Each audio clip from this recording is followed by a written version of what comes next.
আমেরিকার দক্ষিণের একটা ছোট্ট গ্রামে এলিজাবেথ নামের একটা মেয়ে তার হাজবেন্ড এলাইয়ের সাথে থাকতো। তাদের দুটো ছেলে মেয়েও ছিল। ছেলের নাম ম্যাথিও আর মেয়ের নাম স্যাম। এলাইয়ের 2 বিয়ে ছিল আর ম্যাথিউ তার আগের ঘরের সন্তান। এলিজাবেথ বোবা ছিল আর সে ধাত্রী হিসেবে কাজ করত। একদিন তাদের গ্রামের চার্চে এক নতুন ফাদার আসে। এলিজাবেথ সেখানে গিয়ে যখন ওই ফাদারের আওয়াজ শোনে তখন তার আত্মা কেঁপে ওঠে। এরপর যখন সে ভয়ে ভয়ে ওই ফাদারের দিকে তাকায় তখন সে আরো বেশি ঘাবড়ে যায়, যেন এই লোকটার সাথে তার কোনো ভয়ঙ্কর অতীত জড়িয়ে আছে। ফাদার সেখানে বিভিন্ন আধ্যাত্মিক বিষয় নিয়ে আলোচনা করছিল আর এলিজাবেথ ভয় ভয় চোখে শুধু তার দিকে তাকিয়েছিল। এরপর যখন তারা সেখান থেকে বাইরে বের হয় তখন হঠাৎ অ্যাবিগেল নামের এক প্রেগনেন্ট মহিলার প্রসব যন্ত্রণা শুরু হয়। তখন এলিজাবেথ তাকে ধরে নিয়ে চার্চের ভেতরে যায়। সেখানে তার ডেলিভারির প্রসেস শুরু করা হয়। কিন্তু দুঃখের ব্যাপার হলো এলিজাবেথ নিজের কাজ শুরু করার সাথে সাথেই সে বুঝতে পারে যে বাচ্চা তার সঠিক পজিশনে নেই। আর এই অবস্থায় সে মা অথবা বাচ্চা যে কোনো একজনকে বাঁচাতে পারবে। অনেক ভাবনা চিন্তার পর সে বাধ্য হয়ে মাকে বাঁচানোর সিদ্ধান্ত নেয়।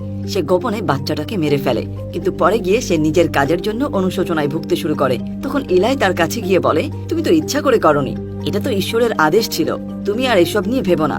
এরপর তারা দুজন বাড়ি ফিরে যায়। পরদিন সকালে এলিজাবেথ অ্যাবিগেলের বাড়িতে যায় তার খোঁজ খবর নেওয়ার জন্য। সেখানে যাওয়ার পর তার দেখা হয় অ্যাবিগেলের হাজবেন্ড নাথানের সাথে।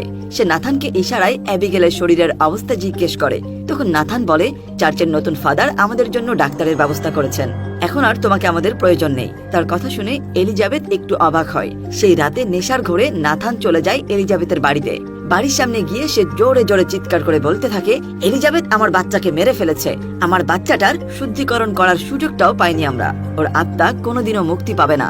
এই কথা শুনে এলিজাবেথ ভীষণ ঘাবড়ে যায়। সে জানালার কাছে গিয়ে নাথানের দিকে তাকাতেই নাথান তার উপর গুলি ছোড়ে। সৌভাগ্যবশত এলিজাবেথ সেই গুলির হাত থেকে বেঁচে যায়। তবে সে এটা খুব ভালোভাবেই বুঝতে পারে যে ওই ফাদারই নাথানকে তার বিরুদ্ধে উস্কে দিয়েছে।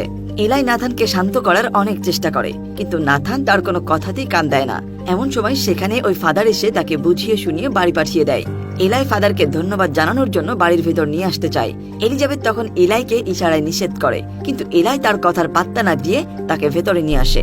ভেতরে যাওয়ার পর ফাদার আর এলাইয়ের মধ্যে টুকটাক কথাবার্তা হয়। এলিজাবেথ তখন ভেতরের ঘরে লুকিয়ে লুকিয়ে তাদের কথা শুনছিল। একটা সময় সেই ফাদার বলে, তোমার বউ অনেক বড় অন্যায় করেছে, কে বেঁচে থাকবে আর কে মারা যাবে তার সিদ্ধান্ত নেওয়ার সে কে? সে ঈশ্বরের ইচ্ছার বিরুদ্ধে গিয়ে কাজ করেছে, তাই তাকে শাস্তি পেতে হবে। ইলাই তাকে বোঝানোর অনেক চেষ্টা করে যে সেখানে এলিজাবেথের কোনো দোষ ছিল না, কিন্তু ফাদার তার কোনো কথাই মানতে চায় না আর সেখান থেকে চলে যায়। তবে যাওয়ার আগে বলে যায় যে সে আবারও বাড়িতে ফিরে আসবে। লোকটা চলে যাওয়ার পর এলিজাবেথ ইলাইকে বলে যে তাদের উচিত যত দ্রুত সম্ভব এই গ্রামটা ছেড়ে চলে যাওয়া। তখন ইলাইও বুঝতে পারে যে ফাদার লোকটা খুব একটা সুবিধার না, তাই সেও এলিজাবেথের কথায় রাজি হয়ে যায় আর বলে, ঠিক আছে, আমাকে কয়েকটা দিন সময় দাও, আমি আমাদের ভেড়াগুলো বিক্রি করে তোমাদের নিয়ে আমার বাবার বাড়িতে চলে যাব। কিন্তু পরদিন সকালে যখন ম্যাথিও গোয়াল ঘরে যায় তখন সে দেখতে পায় তাদের সবগুলো ভেড়া সেখানে মরে পড়ে আছে। এরই মাঝে সেখানে তার বাবা মা চলে আসে। ওই অবস্থা দেখে এলাই বলে, এটা নিশ্চয়ই ওই নাথানের কাজ, আমি আজ ওকে ছাড়বো না। এই কথা বলে সে একটা বন্দুক হাতে নিয়ে নাথানের বাড়ির উদ্দেশ্যে বেরিয়ে পড়ে। আর এদিকে এলিজাবেথ একটা কাপড় দিয়ে স্যামের চোখ বেঁধে দেয়, যাতে ওই মরা ভেড়াগুলো বের করার সময় স্যাম দেখতে না পায়, কারণ সেগুলোকে দেখলে বাচ্চা মেয়েটা ভয় পেতে পারে। এরপর সে গোয়ালের ভিতরে গিয়ে তার কাজ শুরু করে। কিছুক্ষণ পর হঠাৎ সে বাইরে কারো আওয়াজ শুনতে পায়। কাঠের বেড়ার ফাঁকা দিয়ে সে বাইরে তাকিয়ে দেখে সেই ফাদার এসে স্যামের সাথে কথা বলছে। এটা দেখে এলিজাবেথ একটু ঘাবড়ে যায়। এরপর সেই ফাদার স্যামকে সঙ্গে নিয়ে চলে যায়। সেটা দেখে এলিজাবেথ আরো বেশি ভয় পেয়ে যায়। সে এদিক সেদিক ছোটাছুটি করতে থাকে সাহায্যের জন্য, কিন্তু দুঃখের বিষয় সেখানে তার সাহায্য করার মতো কেউই ছিল না। এদিকে ফাদার ওই গোয়ালের দরজাটাও বাইরে থেকে আটকে দিয়ে গিয়েছিল, যাতে করে এলিজাবেথ বাইরে বেরোতে না পারে। তাই সে গোয়াল ঘরের উঁচু একটা ভেন্টিলেটরের মধ্য দিয়ে বের হওয়ার চেষ্টা করে, কিন্তু ভেন্টিলেটর পর্যন্ত পৌঁছাতে গিয়েই হঠাৎ সে পা পিছলে নিচে পড়ে যায় আর অজ্ঞান হয়ে যায়। বেশ কিছুক্ষণ পর যখন তার জ্ঞান ফেরে তখন সে দেখে গোয়ালের দরজাটা খোলা, আর ততক্ষণে এলাইও বাড়িতে ফিরে এসেছিল। এলাইয়ের কাছ থেকে এলিজাবেথ জানতে পারে যে নাথানরা গত রাতেই গ্রাম ছেড়ে চলে গিয়েছে, তার মানে তাদের ভেড়াগুলো খুন করা নাথানের পক্ষে সম্ভব না। তখন এলিজাবেথ বাড়ির আশেপাশে পাগলের মতো স্যামকে খুঁজতে শুরু করে। এমন সময় হুট করে স্যাম তার সামনে চলে আসে। তাকে সুস্থ অবস্থায় দেখে এলিজাবেথ একটু স্বস্তি পায়। সেই রাতে যখন এলিজাবেথ স্যামকে ঘুম পাড়াচ্ছিল তখন স্যাম হঠাৎ করে তার মাকে একটা অদ্ভুত প্রশ্ন করে বসে। সে জিজ্ঞেস করে, মা, তুমি কি খুব খারাপ একটা মানুষ? এই কথা শুনে এলিজাবেথের আর বুঝতে বাকি থাকে না যে ওই ফাদার তার মেয়ের ব্রেন ওয়াশ করেছে। আর তখন এলিজাবেথের ভীষণ রাগ হয়। রাগের মাথায় সে মাঝরাতেই ওই ফাদারের বাড়ির দিকে রওনা হয় তাদের পুরনো হিসাব নিকাশ মেটাতে, কিন্তু সেখানে গিয়ে সে কাউকেই খুঁজে পায় না। বাড়ির ভিতরে ঢুকে সে বিছানার উপরে একটা পুতুল পড়ে থাকতে দেখে। পুতুলটা স্যামের ছিল।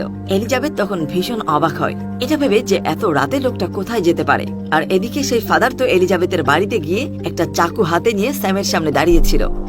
কিছুক্ষণ পর যখন এলাইয়ের ঘুম ভাঙে তখন সে দেখতে পায় যে এলিজাবেথ তার পাশে নেই। এরপর সে বাচ্চাদের রুমে যায় তাদেরকে চেক করার জন্য।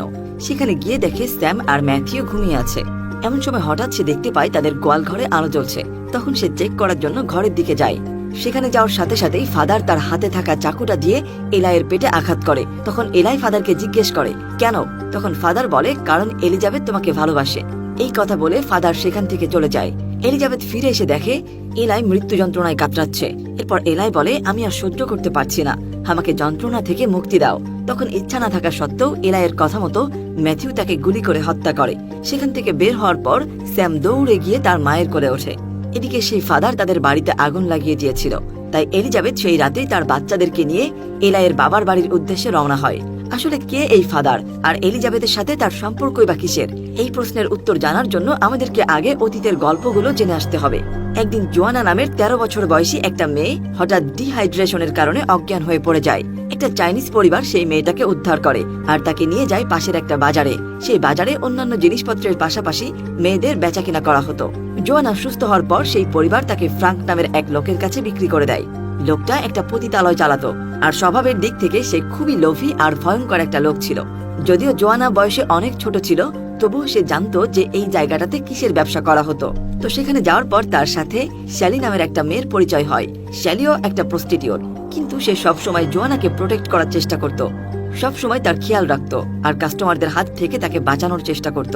একদিন এক কাস্টমার জোয়ানার দিকে নজর দেয়। তখন শ্যালি দৌড়ে গিয়ে নিজেই সেই কাস্টমারকে হ্যান্ডেল করতে শুরু করে। ব্যাপারটা কাস্টমারের কাছে ভালো লাগে না, তবে সে একটা শর্তে শ্যালির সাথে যাওয়ার জন্য রাজি হয়।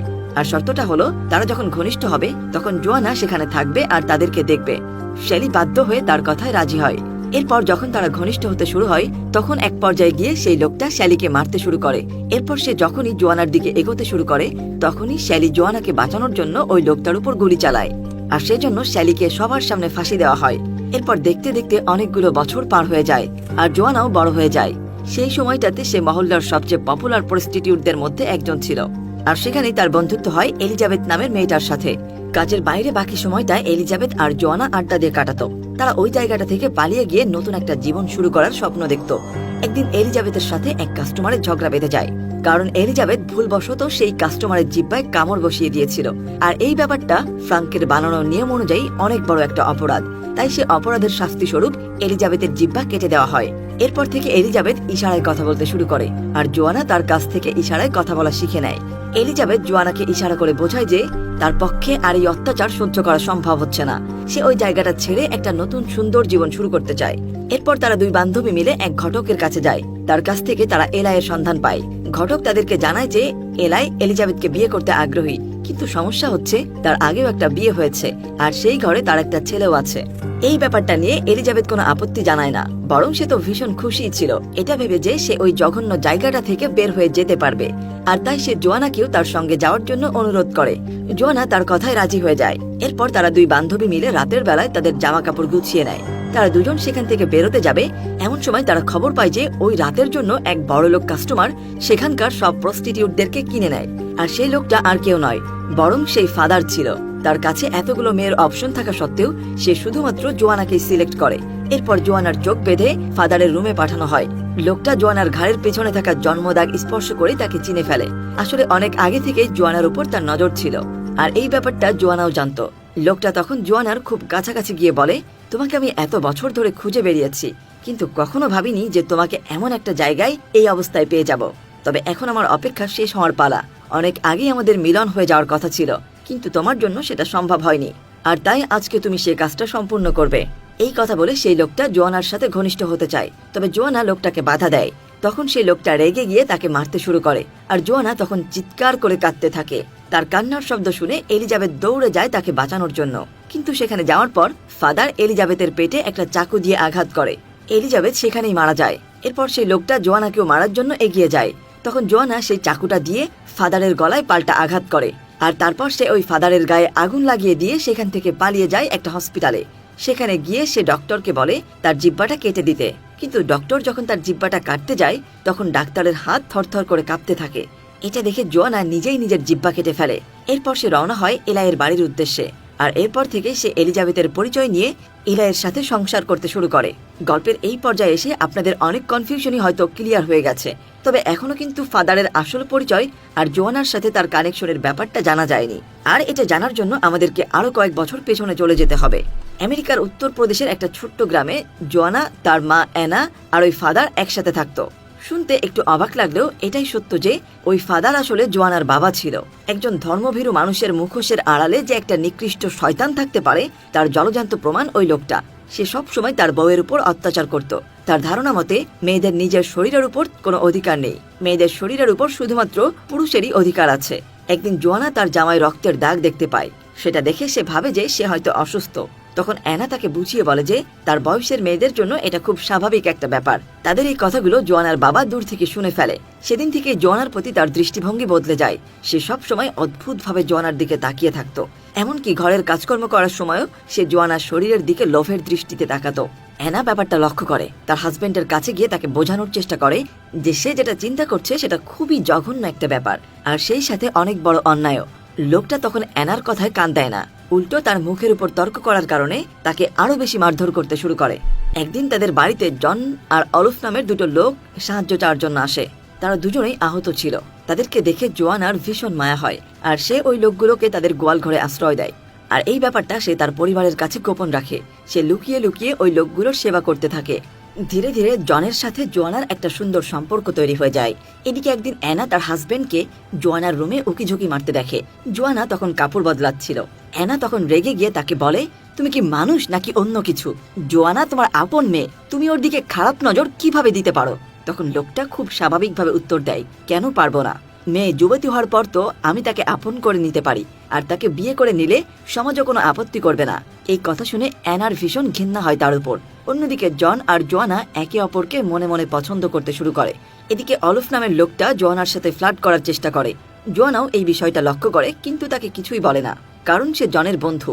এরপর একদিন জন বলে, অলফ আমার বন্ধু নয়, আমি নিজেও ওকে পছন্দ করি না, আমি পারলে ওকে মেরে ফেলতাম। যেমন কথা তেমন কাজ। জন একটু সুস্থ হওয়ার পরেই অলফকে খুন করার প্ল্যান বানায়, কারণ জোয়ানার সাথে অলফ যে দুর্ব্যবহারগুলো করত সেটা সে কোনোভাবেই সহ্য করতে পারত না। একদিন সেই ফাদার অ্যানাকে নিয়ে একটা লোহারের কাছে যায়। যেহেতু অ্যানা তার মুখে মুখে তর্ক করতে শুরু করেছে, তাই সে অ্যানার জন্য একটা লোহার মুখোশ তৈরি করতে গিয়েছিল। আর সেই সুযোগটাকে কাজে লাগিয়ে জন আর জোয়ানা মিলে অলফকে মেরে ফেলে। এরপর একদিন ফাদার অ্যানাকে মুখোশ পরিয়ে নিয়ে যায় চার্চে, যাতে অ্যানার মাধ্যমে সে সবাইকে নিজেদের পাপের ব্যাপারে সতর্ক করতে পারে। কারণ তার ধারণা মতে পুরুষের কথার অবাধ্য হওয়া বা তার মুখের উপর কোনো কথা বলার অধিকার মেয়েদের নেই। আর যদি কোনো মেয়ে এমনটা করে থাকে তাহলে অবশ্যই তাকে শাস্তি পেতে হবে। ঠিক যেমনটা অ্যানার ক্ষেত্রে হয়েছে। ফাদার যখন চার্চে সবার সামনে অ্যানাকে অপমান করছিল তখন জোয়ানাও সেখানে উপস্থিত ছিল। সে রেগে গিয়ে তার মাকে বলে, তুমি কিভাবে সব সহ্য করছো? আমি তোমার জায়গায় থাকলে সুইসাইড করতাম। অ্যানাও তখন আর নিজেকে ধরে রাখতে পারে না, আর গিয়ে সুইসাইড করে নেয়। কিন্তু সেটা নিয়ে ফাদারের মধ্যে বিন্দুমাত্র কোনো মাথা ব্যথা ছিল না।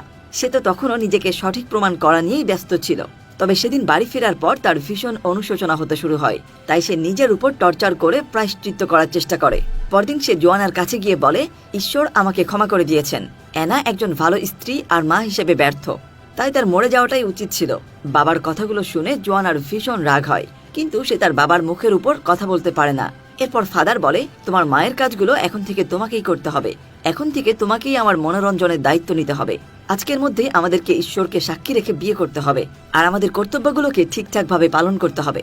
জোয়ানা তার বাবার কথায় রাজি হয় না। সে জীবনে প্রথমবার তার বাবার বিরুদ্ধে কথা বলে, আর তখন জোয়ানার বাবা তার মুখেও তার মায়ের মতো একটা মুখোশ পরিয়ে দেয়, যাতে সে আর কোনো কথা না বলতে পারে। এরপর সে জোর করে জোয়ানাকে বিয়ে করার চেষ্টা করে। বিয়ের মন্ত্রগুলো পড়ার সময় হঠাৎ জন সেখানে চলে আসে। সে ফাদারকে বাধা দেওয়ার চেষ্টা করে, কিন্তু দুঃখজনকভাবে সে জোয়ানার বাবার হাতে মারা যায়। তখন জোয়ানা রেগে গিয়ে বলে ওঠে, তুমি জনকে কেন মারলে? আমি ওকে ভালোবাসি।